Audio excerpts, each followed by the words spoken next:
Hogyan került kapcsolatba Pataki Gergellyel és az alapítvánnyal? 2019 tavaszán a Cselekvés a Kiszolgáltatottakért Alapítvány felkérte a Semmelweis Egyetem Pető András karát, hogy működjön együtt a bangladesi sziámi ékrek szétválasztását követő rehabilitációban. A rehabilitációs tím tagjaként együttműködve még Csóhány doktornővel, Zsuzsával, klinikai szakpszichológussal és 4 kollégámmal képviseltük a magyar rehabilitációs csapatot. Az ikrek, amikor Magyarországra érkeztek a tágító folyamatok során, akkor kollégám 4 alkalommal kijárt havonta, és előkészítette az ikreket egy fejlesztő terápiában való részvételre, játékos formában a konduktív pedagógia alapjaival való megismertetésre. Ha jól tudom, kapcsolatot tartottak a Pető Intézettel is. Mi volt ennek a célja? A célja az volt, hogy segítsük a csapat rehabilitációs tagjainak a konduktív pedagógiával való megismertetését. Sanjida Amerikából érkezett Budapestre, és kapcsolódott az ikrek viselkedését segítő programhoz, úgyhogy tanulmányozta őket, amikor itt tartózkodtak Budapesten, együtt élt velük, és ő készítette fel őket a műtét utáni magatartásukban bekövetkező változásokra. Kint volt Bangladesben is? Igen, 2 alkalommal, a műtét után 3 hónappal és 5 hónappal. Az első alkalommal, amikor kiérkeztem, akkor a Sanjida által már Sanjida kapcsolatban volt velünk, videó kapcsolatban volt velünk, így tudtam az ikrek állapotáról, és amikor kiérkeztem, akkor a bangladesi rehabilitációs csapathoz csatlakoztam, 2 fizikoterapeutához, egy ergoterapeutához és egy evés- és beszédterapeutához. És mi volt konkrétan a célja ennek a tevékenységnek, amit végzett? Az ikrek fejlesztése a kórházi körülmények között, hogy felmérjük az állapotukat, és az orvosi kezelések mellett a mozgás, az értelmi fejlesztésüket elősegítsük, elérjük a családnak a maximális együttműködését ezekben a terápiás alkalmaknak a során, és kihozzuk a maximumot ebből a lehetőségből. A rehabilitáció itt konkrétan mit jelent, milyen jellegük, milyen paraméterük változik a rehabilitáció alatt és hatására? A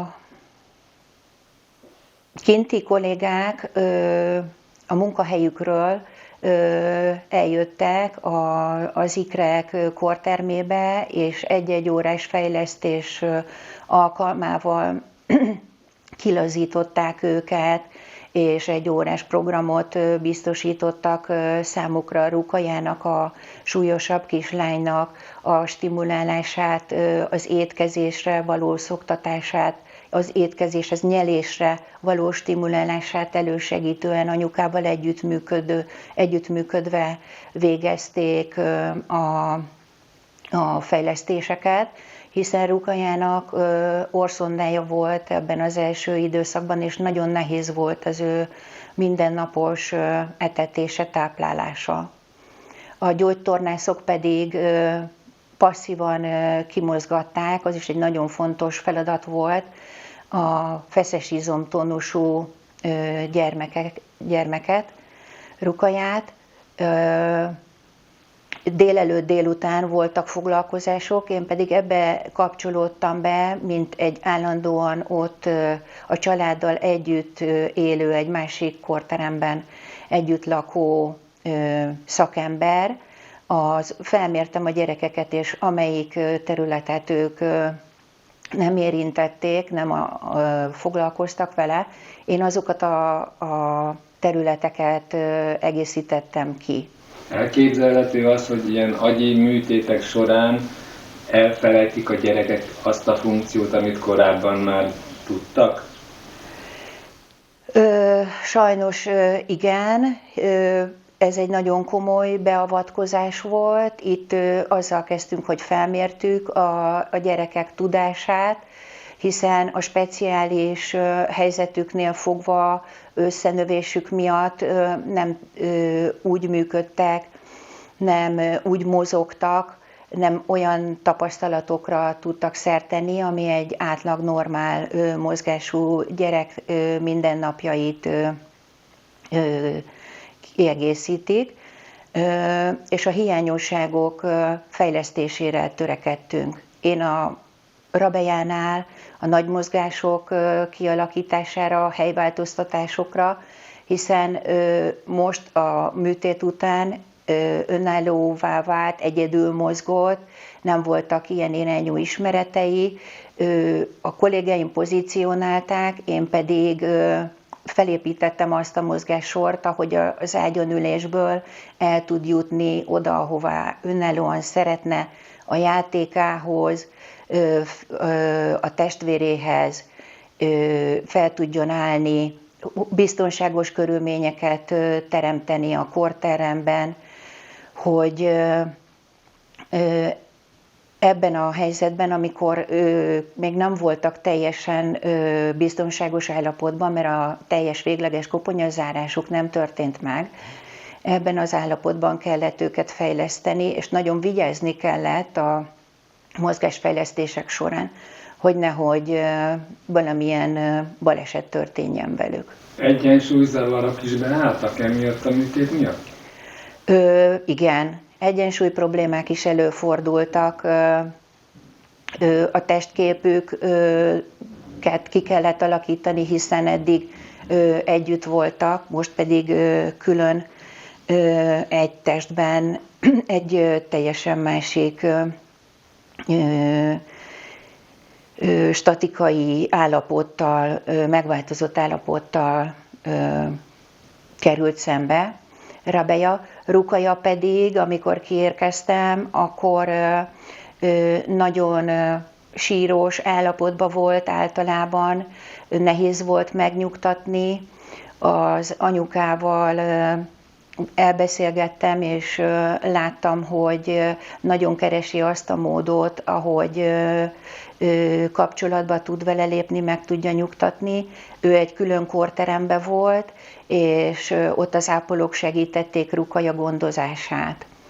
Én először egy zsája, krémes, egész testre kiterjedő bedörzsöléssel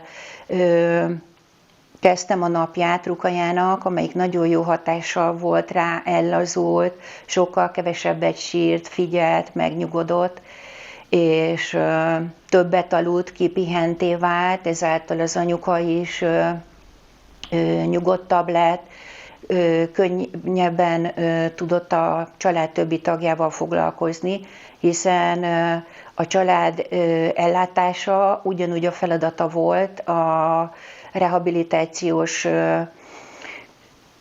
körülmények között, annak ellenére, hogy a kórházban élték mindennapjaikat.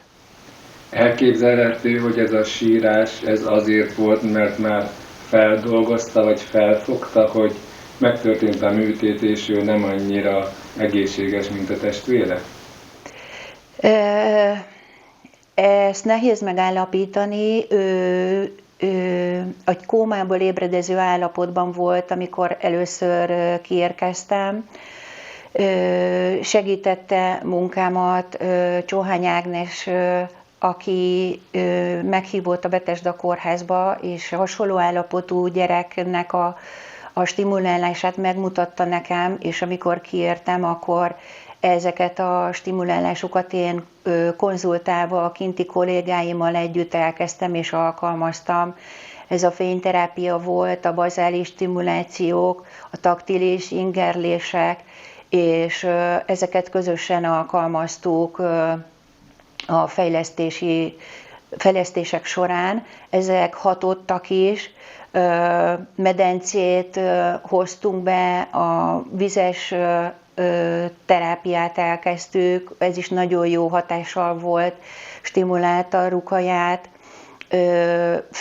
elkezdett nagyon figyelni a hangokra, a környezetére, a magyar dal nagyon megnyugtatta, gyakran használtuk, a testvérei is, amikor itt tartózkodtak Magyarországon, ez alatt a 7 hónap alatt nagyon sok dalt, verset megtanultak, és ezeket közösen énekelve mindig egy megnyugvást, egy relaxációs állapotot tudtunk elérni. Akármilyen beavatkozás volt, ezt nagyon szívesen használtuk mindig. Van erre példa a korábbi praxisból, hogy ilyen halmozottan sérült gyerek viszonylag fejlődött, kinőtte és elmúltak ezek a fogyatékosságai? Ez mindig attól függ, hogy milyen állapotú a gyermek sérülése, hiszen Rabeja egy sokkal enyhébb állapottal jött ki a műtétből. Rukajának nagyon sok különböző posztoperatív sérüléssel, traumával kellett megküzdenie, ő egy súlyosabb állapotba került gyermek. Lassú fejlődés természetesen várható, és ezeknek a elkezdődését, a fejlesztését végezzük folyamatosan. 2 különböző kultúra, idegen nyelv, idegen ország. Hogyan működött együtt a 2 csapat, a magyar és a bangladesi? Nagyon jó kapcsolatot sikerült kiépíteni az első perctől kezdve a kinti rehabilitációs kollégákkal. Minden nap megbeszéltük a gyerekek állapotát a fejlesztések előtt és után, hiszen én egész nap jelen voltam a család életében. Meghívtak az ő intézményükbe, betekintést nyerhettem egy bangladesi rehabilitációs intézet életébe. Csodálattal néztem, hogy mennyi mindent csinálnak professzionálisan, és ez segített abban is, hogy az ikrek további rehabilitációs lehetőségeit a feltérképezésében és a kialakításában már hozzájáruljak ötletekkel, és kialakítsuk a további lépések lehetőségeit. Elég sok időt eltöltött a 2 gyerekkel, és mennyire hatott ez érzelmileg a munkájára, és hogy gondol rá vissza utólag?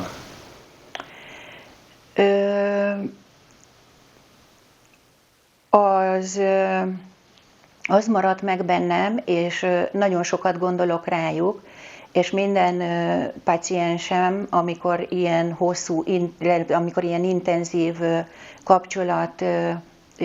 kapcsolati munka alakul ki közöttünk, mindig arra gondolok utólag, hogy az a sok tanács, intelem, együtt eltöltött játék, nevelés, a szülők figyelmének a felhívása, az megmarad bennük, és a további életük kiteljesedik, arra tudnak gondolni, beépül az életükbe azok a fejlesztések, azok a lehetőségek, amit ez alatt a 2 hónap alatt együtt végeztünk a mindennapok során.